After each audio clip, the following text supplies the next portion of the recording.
In this video, I want to take a look at how WooCommerce handles taxes. Now, it's very similar to GigoShop, and I did a fair bit in a couple of videos on that.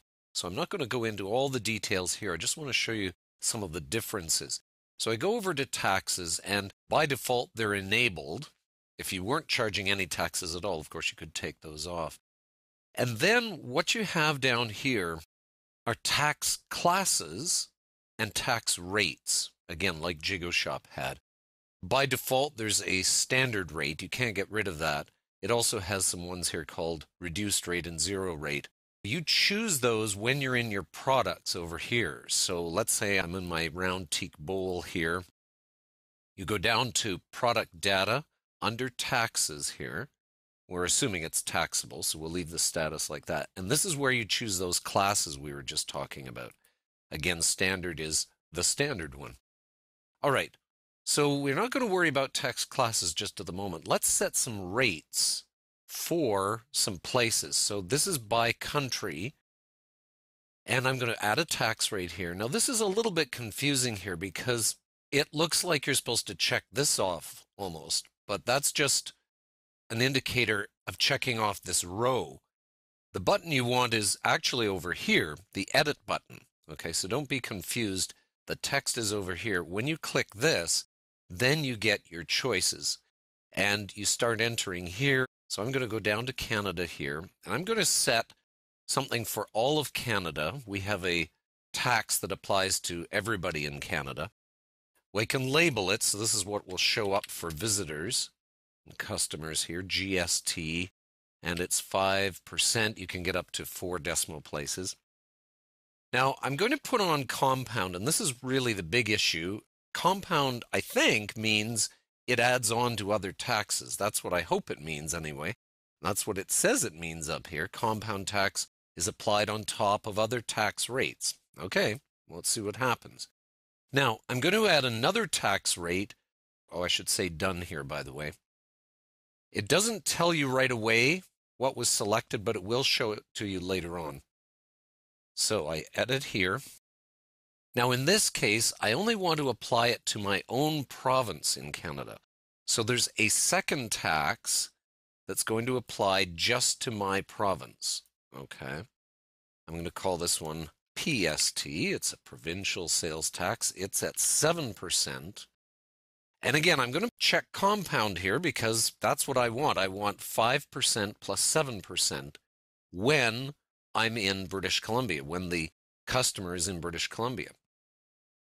So I do that. See, now it shows me, it doesn't say exactly which province it is, but at least I know this is applying to just one. Okay, so we've saved this. We have 2 taxes that should apply.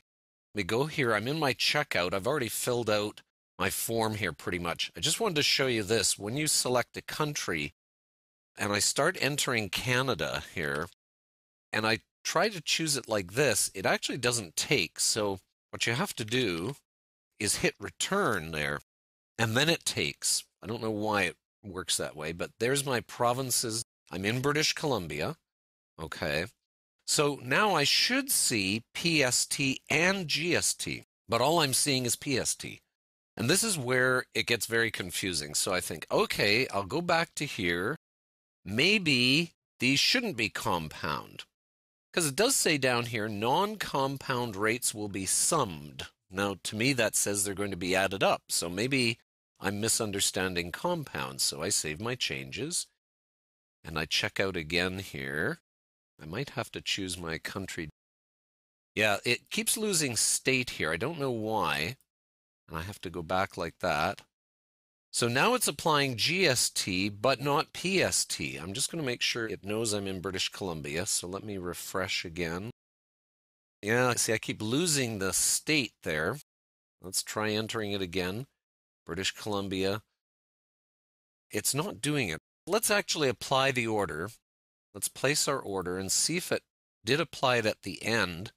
Oh, phone numbers required. It does tell you. That's very handy. If you've missed something on here, which I did, throw in a phone number, place my order. This one's just a regular order. Uh-oh.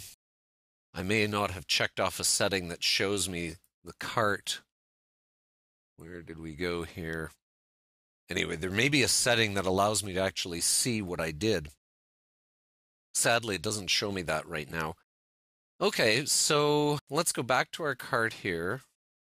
And it is empty, so that's what we asked it to do. We asked it to empty the cart when we're done. Let me just add this back to the cart. And we'll go back to our cart here and just see. Go to checkout here. And is it going to apply? Oh, now it's applying PST, but not applying the GST. All right, well, let's go back. Let's try hitting compound again.